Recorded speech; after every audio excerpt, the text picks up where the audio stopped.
Valmiki Nagar Gandak barrage से 1.5 lakh cusec पानी discharge. Gandak का जलस्तर बढ़ने की आशंका। मोतिहारी के 4 अंचलों में हाई अलर्ट जारी। तो वहीं अभ्यास आईआईटी कोचिंग में विधिक जागरूकता कार्यक्रम आयोजित। जागरूक युवा ही सशक्त राष्ट्र का आधार। नमस्कार, गुड मॉर्निंग बुलेटिन के साथ हाजिर हूँ मैं अपर्णा और आप सब देख रहे हैं सत्याग्रह न्यूज 24। खबरों की शुरुआत पूर्वी चंपारण मोतिहारी जिले से 5 बड़ी खबरें देखे फटाफट अंदाज में।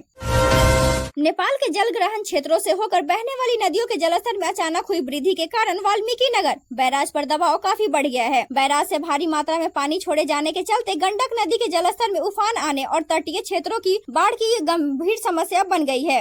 स्थिति की संवेदनशीलता को देखते हुए जिलाधिकारी सौरभ सुमन यादव ने पूर्वी चंपारण के 4 प्रमुख अंचलों में हाई अलर्ट जारी करते हुए खुद अधिकारियों के साथ निरीक्षण करने पहुंच गए।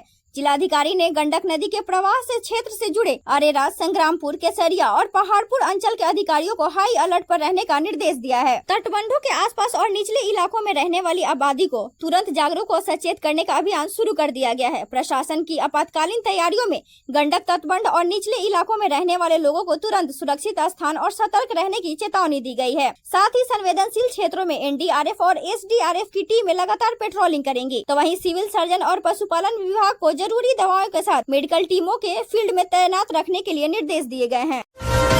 जिला विधिक सेवा प्राधिकार पूर्वी चंपारण के तत्वाधान में अभ्यास आईआईटी कोचिंग संस्थान मोतिहारी में सशक्त युवा सशक्त भारत संदेश के तहत विधिक जागरूकता कार्यक्रम का आयोजन हुआ, जिसमें लगभग 100 विद्यार्थियों ने भाग लिया। डीएलएसएस सचिव नितिन त्रिपाठी ने नासला की child friendly legal service scheme 2024 और जागृति स्कीम 2025 के प्रावधानों की जानकारी दी। साथ ही सचिव ने स्पष्ट किया कि कानूनी जागरूकता केवल अदालतों तक सीमित न होकर एक आवश्यक जीवन कौशल है। युवाओं को अपने अधिकारों के साथ मौलिक कर्तव्यों का पालन भी करना चाहिए। तो वहीं विद्यार्थियों को बाल अधिकार, साइबर सुरक्षा, नशा मुक्ति, बाल श्रम, बाल विवाह रोकथाम और मुफ्त विधिक सहायता के बारे में जागरूक किया गया, जिसमें पैनल अधिवक्ता आयुषी अमृत ने छात्रों को सुरक्षित सोशल मीडिया उपयोग, ऑनलाइन धोखाधड़ी से बचाव और कानूनी सहायता पाने के तरीके बताएं और डॉक्टर कलाम और डॉक्टर अम्बेडकर के जीवन प्रसंगों के माध्यम से छात्रों को असफलताओं से सीख लेकर लक्ष्य।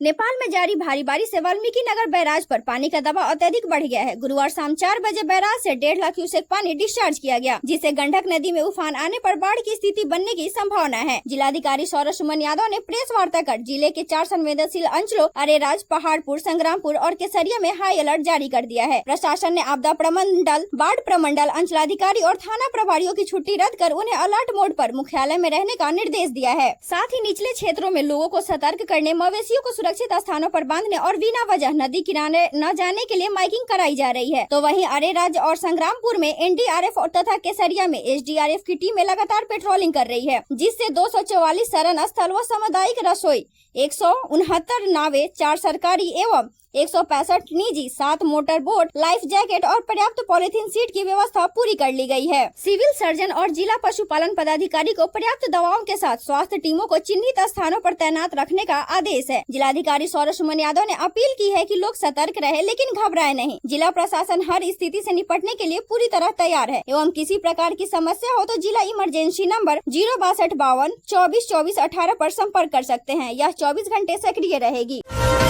पूर्वी चंपारण मोतिहारी जिले के केसरिया सर्किल इंस्पेक्टर कार्यालय में नव पदस्थापित पुलिस निरीक्षक अरविंद कुमार ने बुधवार को पदभार ग्रहण किया। इससे पहले वे चकिया पुलिस अंचल में तैनात थे। पदभार ग्रहण करने के बाद पुलिस निरीक्षक ने रीडर अरविंद कुमार, शिव कुमार यादव, जितेंद्र कुमार यादव, अमरजीत कुमार सहित अन्य कार्यालय कर्मियों से क्षेत्र की भौगोलिक स्थिति, मामलों के संबंध में आवश्यक जानकारी ली। उन्होंने कहा कि लंबित कांडों के सुपरविजन का कार्य प्राथमिकता के आधार पर पूरा किया जाएगा। साथ ही अपराध नियंत्रण, विधि व्यवस्था बनाए रखने और फरार आरोपियों की गिरफ्तारी के लिए प्रभावी कार्रवाई की जाएगी। उन्होंने कहा कि आम लोगों की शिकायतों का त्वरित निष्पादन करने की दिशा में कार्य किया जाएगा।